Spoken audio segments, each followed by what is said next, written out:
Oi, gente, eu me chamo Maria Eduarda Sardinha e hoje eu vou estar apresentando meu trabalho de conclusão de monitoria de anatomia 1 e 2, correspondente à anatomia da coxa e compartimentos anterior e medial.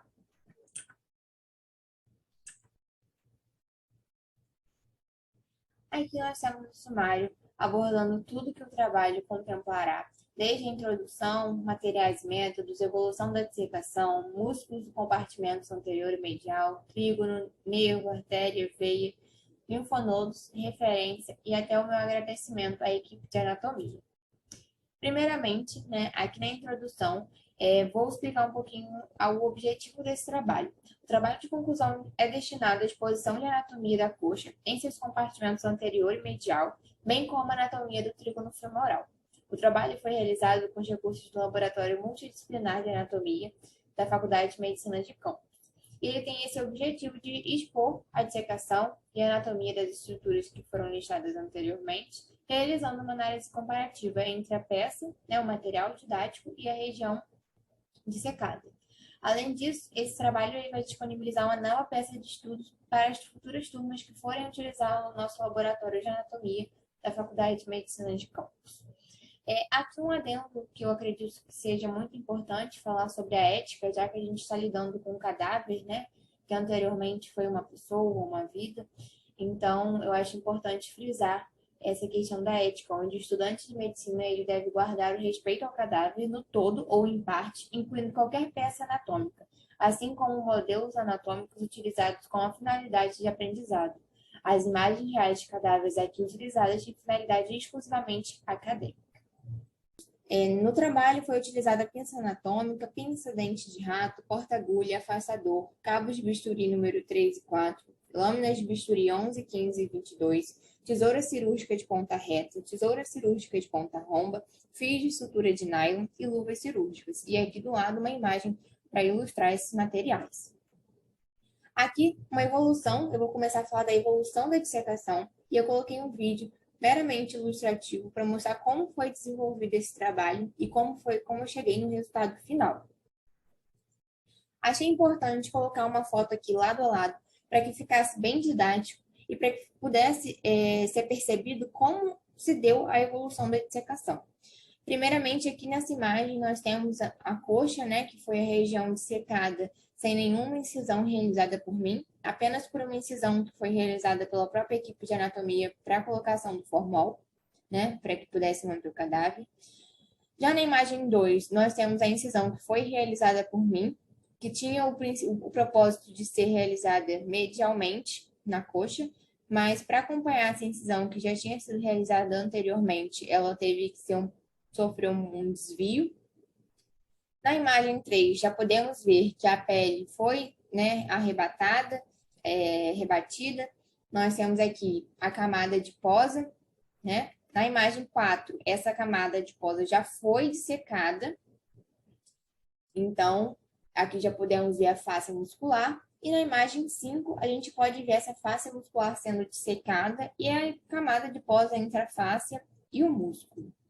Ainda sobre a evolução, aqui na imagem 6 a gente consegue observar os músculos do quadríceps, dentre os quais, na imagem 7, a gente já pode observar o reto femoral ou reto da coxa dissecado, que foi o primeiro músculo a ser dissecado.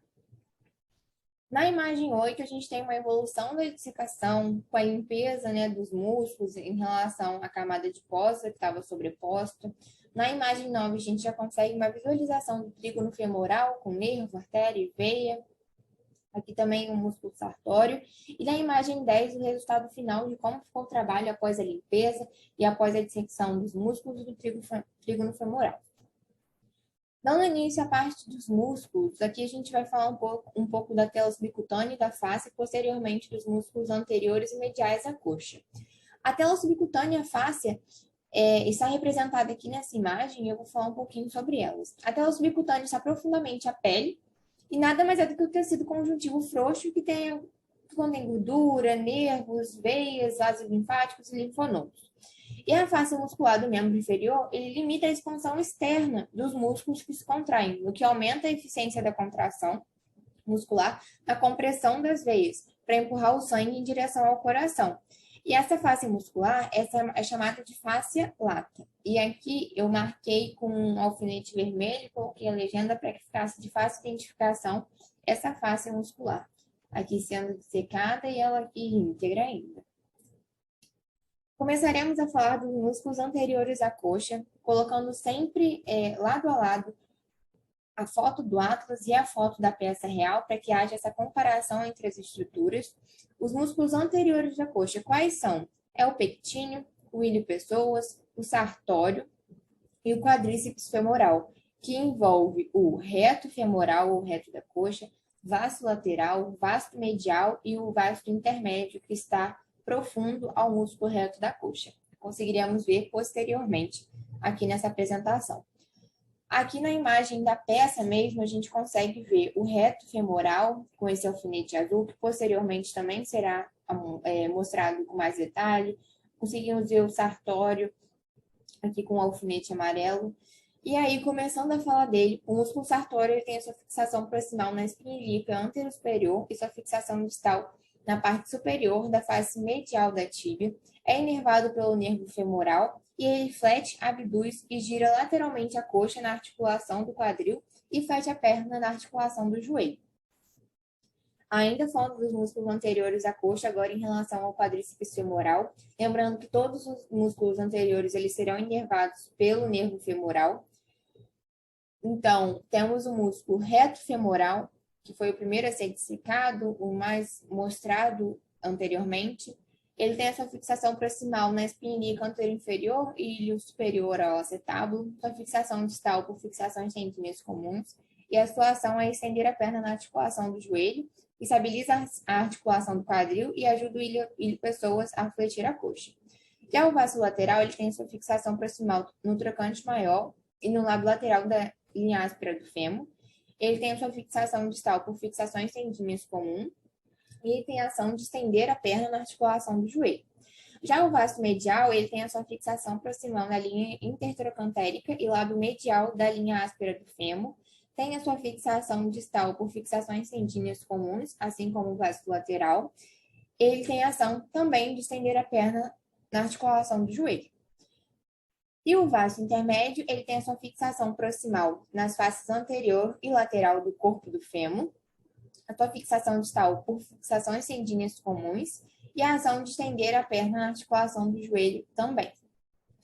E aqui a gente pode ver, né, nas fotos das peças, da peça anatômica, esses músculos. Aqui, com o alfinete verde, nós temos o músculo pectíneo. Aqui, com esse alfinete azul, nós temos o músculo reto da coxa ou reto femoral, que também pode ser visualizado aqui nessa imagem. E nessa imagem ele está sendo debatido para mostrar o vasto intermédio, vasto medial, aqui de laranja, e o vasto lateral, aqui nesse tom de um rosa seco. Então, aqui ainda conseguimos ver o pectíneo, né, por baixo do trígono femoral, o reto femoral, aqui reto femoral, o reto da coxa, vasto intermédio, vasto medial, o vasto lateral. E, além disso, conseguimos ver o sartório, que aqui está sendo rebatido com afastador para que a gente possa ver o pectíneo, mas aqui ele já está íntegro, desde a sua fixação até a sua origem. Desde a sua origem até a sua fixação, bonitinho. Aqui, mais uma vez, nós estamos fazendo a comparação entre a foto do Atlas, né, que é por onde a gente estuda, tudo certinho, e aqui a peça anatômica. Aqui, ó, nós temos um vasto intermédio, que é representado aqui pelo alfinete azul, o vasto medial, assim como aqui a gente tem o vasto medial, o vasto lateral e o vasto lateral. Agora começaremos a falar dos músculos mediais da coxa. Os músculos mediais da coxa, eles vão formar o grupo adutor, e são o adutor longo, adutor curto, adutor magno, grácil e o obturador externo. O músculo adutor longo, ele tem a sua fixação proximal no corpo da pubis inferior à pícia púbica e a sua fixação distal na linha áspera do fêmur. O músculo adutor curto, ele tem a sua fixação proximal no corpo e ramo inferior do pubis e a sua fixação distal na parte superior da linha áspera. O adutor magno tem a sua fixação proximal no ramo inferior do pubis, no ramo do isquio, e a sua fixação distal na tuberosidade glútea, linha áspera e supracondylar medial. O músculo grácil, ele tem a sua fixação proximal no corpo e ramo inferior do pubis e a sua fixação distal na parte superior da face medial da tíbia. E o músculo obturador externo, ele tem a sua fixação proximal nas margens do forame obturado e membrana obturadora e sua fixação distal na fossa trocantérica do fêmur. E aqui a gente vai poder olhar, né, observar esses músculos aqui dissecados na peça anatômica mesmo, na coxa. Aqui nós temos representado pelo alfinete branco o músculo adutor longo, que ele só consegue aparecer, ser observado nessa imagem. Aqui com o amarelo mais claro, nós temos o adutor magno, também representado aqui, e também, ele também representado aqui, mas inferior, né, o alfinete sai aqui mais inferior para demonstrar o adutor magno. Quando a gente arrebate o adutor longo, nós temos aqui o adutor curto, representado pelo amarelo mais escuro, e temos o músculo grácil, aqui representado pelo alfinete rosa. Aqui ele está sendo rebatido também, para mostrar o adutor magno, e aqui ele aparece também mais lateral, mas ele aparece aqui o músculo grácil. E agora falaremos do trígono femoral. O trígono femoral é uma depressão triangular inferior ao ligamento inguinal, sendo útil na dissecação e no estudo das relações da região inguinal. Ele tem um limite superior, um limite medial e um limite lateral, que vai formar essa região triangular que podemos ver nessa imagem. Como limite superior, nós temos o ligamento inguinal. Como limite medial, a gente tem a margem lateral do músculo adutor longo. E como limite lateral, nós temos o músculo sartório. O assoalho do trígono femoral é composto pelo músculo ilíaco, músculo psoas maior, pectíneo e pelo adutor longo. E o teto do trígono femoral é formado pela face lata, cribiforme, e a tela subcutânea e a pele. O conteúdo da região femoral é o nervo femoral, a artéria femoral e o nervo femoral, que serão explicados posteriormente. Aqui nós conseguimos fazer a comparação da estrutura no atlas, da estrutura na peça verdadeira, sendo aqui em amarelo a gente tem o nervo femoral e aqui em azul e vermelho nós temos a bainha femoral, que nada mais é do que a artéria femoral e veia femoral. E aqui na peça real, né, na peça anatômica, temos a mesma coisa. Em vermelho nós temos o nervo femoral, em amarelo nós temos a artéria femoral e em azul nós temos a veia femoral. Começaremos a falar sobre o nervo femoral, que está aqui em destaque. Ele é o maior ramo do plexo lombar. Ele se origina no músculo psoas maior e vai descer através da pelve até o ligamento inguinal. No trígono femoral, o nervo ele divide-se em vários ramos para os músculos anteriores à coxa, que foram citados anteriormente, né? Quando a gente falou da inervação lá dos músculos anteriores à coxa, a gente pôde falar que eles eram inervados pelo nervo femoral. E ele também envia ramos articulares para as articulações do quadril e do joelho. Já em relação à artéria femoral, ela é uma continuação da artéria ilíaca externa e é a principal artéria do membro inferior. Ela está situada sobre as margens adjacentes dos músculos ilio-psoas e pectíneo, que formam o assoalho do trígono, como foi dito anteriormente, e vão descer sobre elas. Originam-se na face anterior da parte proximal da artéria femoral as seguintes artérias: a artéria epigástrica superficial, a artéria circunflexa ilíaca superficial e a artéria pudenda externa superficial e profunda. A artéria femoral profunda é o maior ramo da artéria femoral e a principal artéria da coxa. Ela origina-se na face lateral ou posterior da artéria femoral, no trígono femoral. No terço médio da coxa, onde a gente tem a separação da artéria e veia femoral pelo músculo adutor longo, ela vai emitir 3 a 4 artérias perfurantes que vão passar ao redor da face posterior do fêmur e vão suprir os músculos adutor magno, isquiotibiais e vasto lateral. Já a artéria circunflexa femoral medial, ela vai suprir a vascularização para a cabeça e colo do fêmur e a lateral para os músculos laterais da coxa. A artéria obturadora, junto com a artéria femoral profunda, vai suprir os músculos adutores. E aqui um quadrinho da origem, trajeto e distribuição dessas artérias.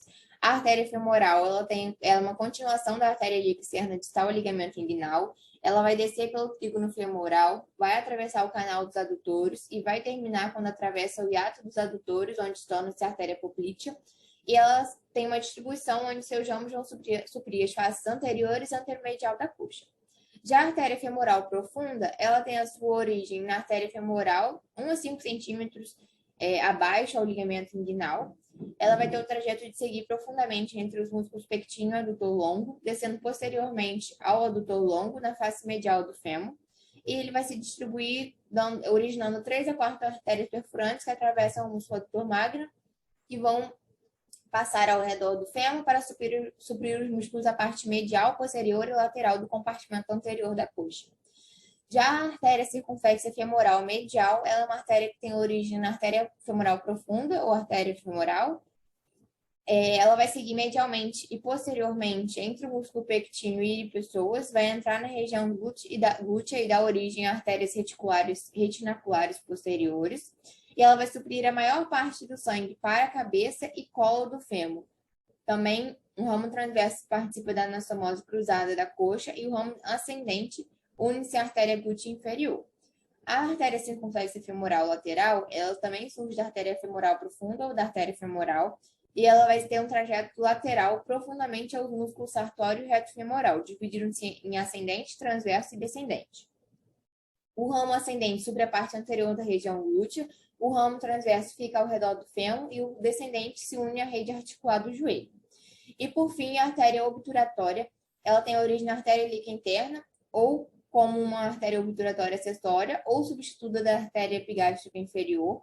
Ela tem o trajeto de atravessar o forame obturado, entra no compartimento medial da coxa e se divide em ramo anterior e posterior, que vão seguir para os respectivos lados do músculo adutor curto. O ramo anterior vai suprir o músculo obturador externo, pectíneo, adutores da coxa e grácil. O ramo posterior supre os músculos fixados ao tubo isquiático. A artéria femoral, aqui a gente pode ilustrar algumas de suas ramificações, como a artéria circunflexa femoral lateral e a artéria femoral profunda, assim como está ilustrada aqui no Atlas. Já a veia femoral, ela é a continuação da veia poplítea proximal ao hiato dos adutores. Ela, em ascensão através do canal dos adutores, ela vai se situar posterolateral e depois posteriormente à artéria femoral. Na parte inferior do trígono, a veia femoral recebe a veia femoral profunda, a veia safena magna e outras tributárias, e a veia femoral é responsável pela drenagem da coxa. E aqui podemos ver a veia femoral.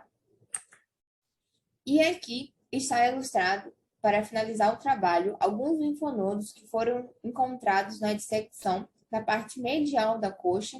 Coloquei aqui para ilustrar, porque eu acredito que seja interessante mostrar essas variações que podem ter de uma coxa para outra, ou até mesmo de um cadáver para o outro, já que foi identificado, acho legal destacar esses linfonodos. Aqui estão as referências que foram utilizadas para que esse trabalho fosse realizado. E aqui o meu agradecimento à equipe de anatomia, em especial aos professores, aos técnicos e aos monitores que dividiram essa trajetória da monitoria comigo. Muito obrigada.